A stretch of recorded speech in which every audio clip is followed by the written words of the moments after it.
Il y en a un qui en a mis la moyenne, mais qui était le plus proche de ne pas avoir la moyenne dans ce 11, c'est Jules Koundé. On a mis 5.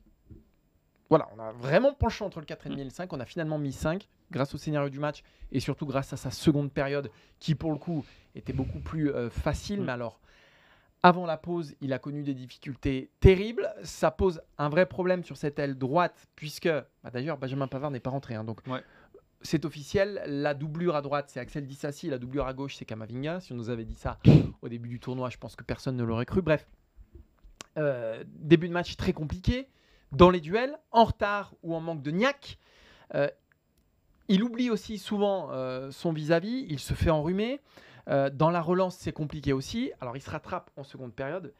Mais quand même, Maxime, Koundé, ça respire pas la sérénité. Et c'est le vrai point faible. On le savait avant le tournoi, mais ça se confirme de cette équipe de France. Ouais, il a pas le métier, tout simplement. Ça se voit. Même sur des phases offensives, on le voit qui monte derrière Dembélé. Alors évidemment, Dembélé, c'est un ailier qui peut déborder, mais c'est un ailier aussi qui rentre. Et lui ne prend jamais l'aile. C'est-à-dire qu'il n'y a pas un moment où ça va dédoubler. Et moi, ce que j'attends d'un arrière latéral, évidemment, de métier, c'est plus simple, c'est qu'il dédouble et qu'il offre une solution. Je pense que c'est pas les consignes que lui donne Deschamps. Ouais, mais je pense qu'il que peut même. pas. Et je pense qu'il sait pas faire. Voilà, il fait un bon centre pour Giroud en seconde période, qui met son petit externe. Mais hormis ça, c'est vrai que c'est zéro.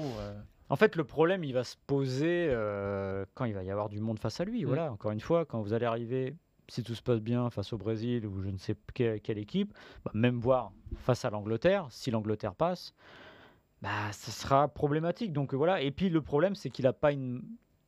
C'est pas qu'il a une marge de progression, c'est-à-dire qu'un arrière latéral qui fait un mauvais match, on peut se dire bon, il s'est raté. Lui, c'est qu'il n'est pas arrière latéral, il fait du mieux possible. Alors, il a fait des bons matchs au Barça, ok, sauf que là, c'est la Coupe du Monde et que c'est le moment où le niveau va être très très relevé. Donc, à part croiser les doigts, je sais pas. Et de l'autre côté, quand Théo Hernandez, à qui on a mis 5,5, n'apporte pas offensivement, forcément sa note s'en ressent. 5,5, mais parce que c'est pareil, il a laissé beaucoup de courant d'air dans son dos.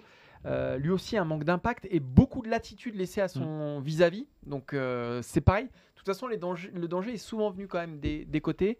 Et quand il ne compense pas par ses montées, par une passe décisive, forcément, son bilan, il est atteint et il est moins indispensable à cette équipe de France. Encore une fois, Maxime, si on détermine d'où vient le danger du côté de l'équipe de France, c'est sur ces deux ailes-là pour des raisons différentes. Ouais, surtout que faut se rappeler qu'en début de compétition, celui que Didier Deschamps a choisi, c'est Lucas, c'est-à-dire le plus défenseur des deux.